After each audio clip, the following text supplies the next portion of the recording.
Let's get some analysis now on Trump's controversial announcement. It's expected, we've heard on the wires, about 1800 GMT today. Our editor-at-large, Ahmed Burai, is here in the studio. Ahmed, let's look at the effect of this. Let's forget it for the moment about why Trump is doing this. Everybody wants to know what it's going to do for Israeli-Palestinian relations. Everybody is talking about the effect. Is it going to be tolerable or terrible? The problem is, by all means, everybody in the region is advising him. His own advisors here, his own allies are telling him, whether President Erdogan, the King of Jordan, whether King of Saudi Arabia, are telling him this is going to have a backlash. It could backfire terribly because the people here would feel frustrated for 22 years of negotiation for a two-state solution, and at the end of the day you're telling them this was a dream, it will never come true, and we're just scrapping all these years of negotiation. The PLO, Mahmoud Abbas, the first time since ages is talking to Ismail Haniyeh, and that's one of the positive things that he's doing. He's unifying the whole Muslim and Arab world against the American policy. So it used to be, when he was a candidate, he used to say that America first, but it seems it's Israel first in the Middle East. He's scrapping everybody in the region, and he's just interested in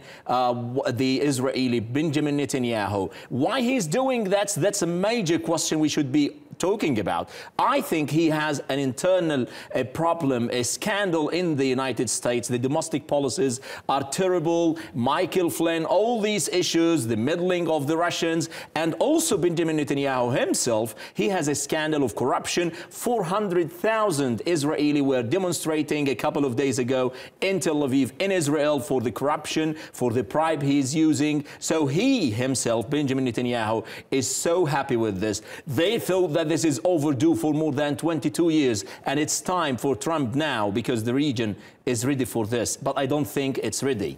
It was just a few hours ago that all of these statements came from these senior administration officials, and those same officials said that Trump recognizes that the specific boundaries of Israeli sovereignty in Jerusalem are subject to final status negotiations.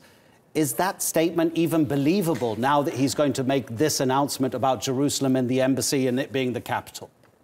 Trump is literally scrapping a host of UN, General Assembly, of the IGC, the International Court of Justice. He's scrapping back down to the 181 partition resolution that speaks about an independent entity. Jerusalem is a very sensitive issue for the Muslims, for the Arabs, for the Christians, for the Jews themselves, and everybody all over the world. There is no single embassy in East Jerusalem because of this issue.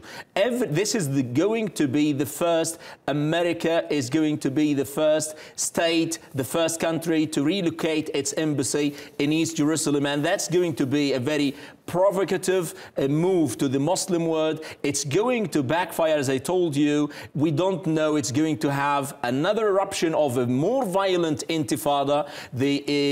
Jordan is boiling, the Egyptian in the streets. Here in Istanbul, President Erdogan said this is an unequivocal red line for the Muslims, and we cannot accept this. This could lead to a complete breakdown with the Israel relations. That is going to ignite more fire. Now, where is the core, the crux of the whole issue? It's Iran and Saudi Arabia. What's happening is Israel is approaching more to Saudi Arabia. Iran is portrayed as the only monster in the whole region, and we need to extinguish the fire of the Palestinian cause by a way or another, liquidate the Palestinian cause. Egypt is ready.